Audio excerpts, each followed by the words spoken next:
Ilashia em William nute ban lai nun le hun zong te Ilashia em sirvaya nga zalena kan len lai te kan soi chuak ta fo mai no ban lai kan ngai tu marble le kai bu le ka chai kan chai tu vai vu ta kan cheng ra lem kan chang cheng mi tha alla cha me kan nin le kan pheng chen rual tin ne kan len na ka phang le a adang so ta mana lu kham nei lo vakan pon to na tang ka boy sak nei lo vasum do na achang ta atlang le mo le mi le sa kan rom kal siam le sik le sa lo win tha kan ni le tha o bum som ni liam ta lu ko leng le chi sa ko dai rek theng te ka meng le chi len rual lui te kung ai no pan like a tual chai pui te ka di bi ruk sia kem ni nga di nge im bi ruk ya slam book lui ka por ka cheer ball pen nge mai a in kun sia hun le ni te her le rual ni lo ma se tin lai ru ka ngil ni ring on te lo lo em William nute ban lai nun le hun zong te Ilashia em sirvaya nga zalena kan len lai te hey tang se kir ka nuang el Ilashia em sirvaya nga zalena kan len lai te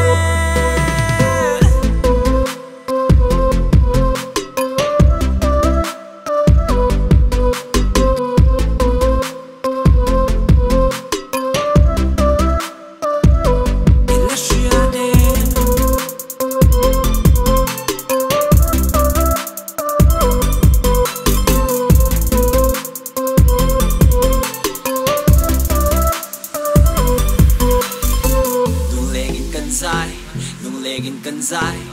o kan ngai ai tua kan zai lai kan lo ro thar tran ke ka fing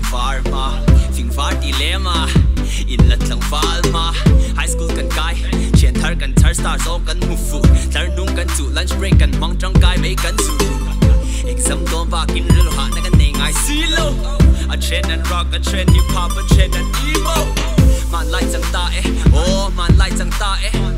a chen lo ding a chen ta chia rui lo boy tang ta te a chen an lar chen sor kai na an kai sang a chen te pay chuan hun lo ta ka phong min chan san ta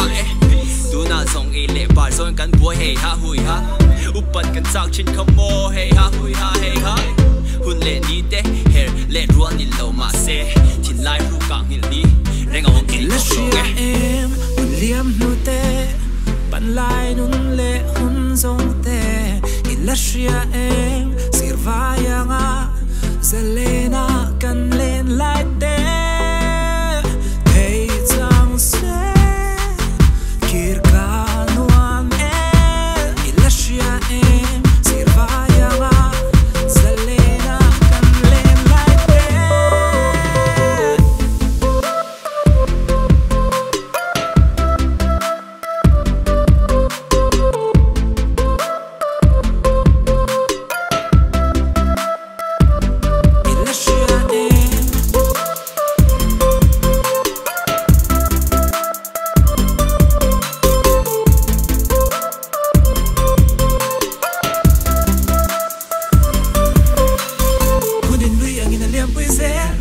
vang lai kan pel sun khua nu rel kan dang zau lâu hunin lui ang ina liam pui zel vang lai kan pel